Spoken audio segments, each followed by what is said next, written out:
The person living with dementia may not remember the day, but they can enjoy the moment.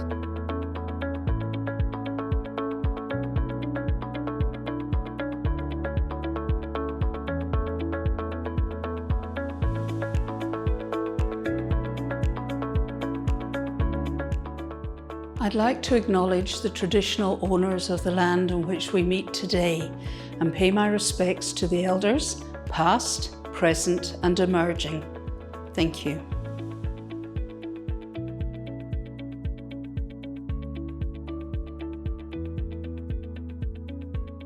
Hello, my name is Sally. I've worked with people living with dementia and their carers for over 25 years, and I'm passionate about working with the community for better outcomes. My name is Valerie and I live and I work in this community. So I've had personal experience caring for a family member with dementia and I'd like to learn more about it. So Sally, what if the person with dementia, they're finding it hard to do everyday simple tasks? Have you ever thought, Val, how complicated it is to make a cup of tea? No, not really. Because that's one of the common things. Oh, I asked him to make a cup of tea and I got cold water in a cup. But when you start to break it down, think what you're asking someone to do. Yeah. And making a cup of tea, you have to know what a cup of tea is. You have to know what a cup is. You have to know what a kettle is. You have to know to put water in the kettle, but you have to know to turn on the tap to fill the kettle and then turn it on. Make sure it's on at the wall. Click on the kettle. Wait till it boils, which is really important, or the tea's horrible. You have to know to either get a tea bag or tea leaves and have it in the mug or the teapot. Yeah. And you have to know to pour the water. Then you have to know to take the tea bag out. You have to know where you go and get milk, where you might get sugar. So making a cup of tea is actually a really, really complicated thing. Yeah, I can see from their point of view, whereas it's just automatic for us. But it's been automatic for them for however many years, but if you start to think of everyday tasks, now what does this actually involve? So maybe instead of saying, can you go and make a cup of tea, work out what they can do and ask them to do the bits they can do. So maybe it's, let's go together to make a cup of tea. Yep. And could you get the tea bags out of the cupboard? Or could you get the cups out of the cupboard? Whatever they're able to do, let them do. Yep. And I know you mentioned having seen somewhere else, and it's a brilliant idea, photographs or drawings of things you can stick in the cupboards as a visual cue to what's inside. So you'd have a picture of a cup, or you'd have a picture of a bag of sugar and some tea bags or coffee or whatever it is the person likes.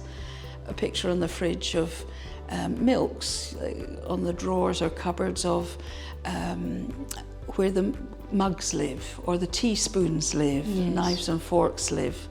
And again, that's helping someone keep their independence. And I think too, like with our mob, we are more visual people. So that would be a great idea actually. And you could decorate it with Aboriginal cups and saucers and plates and things so that it's a bit more obvious and comforting, hopefully. Maybe even a photo of their favourite cup. Exactly, that's perfect. Another thing we try and suggest to people is breaking tasks down. It can be very confronting. Say in the morning getting dressed, somebody might need a little bit of help. But if you suddenly just say, what would you like to wear today? Well, I find that's a hard enough decision, let alone someone with a memory problem. And it's just overwhelming. They see all these dresses or shirts or trousers, whatever the situation. So it's maybe taking out 2 outfits and saying, what about one of these today? And it's like you're including them. Exactly. Including them in the conversation. And and they're feeling in control. Another person I know, they changed their wardrobe to have everything matched everything. So it didn't matter what shirt they picked and what pair of trousers, they all mixed and matched. Yeah. And all the socks were the same colour, so we didn't have mix and match socks. Mind you, my children do that all the time anyway, on purpose. But it just helps people feel in control and not everything's taken away from them. Yeah, that's true. Because it's easy to take over, Yes. because it's easier. Yes, it's true. But they still have to have input into their own lives and thinking a bit outside the box. How can I make this process easier? People who've always changed their own bed and remade it, they may not be able to initiate doing that because it's often that initiation phase.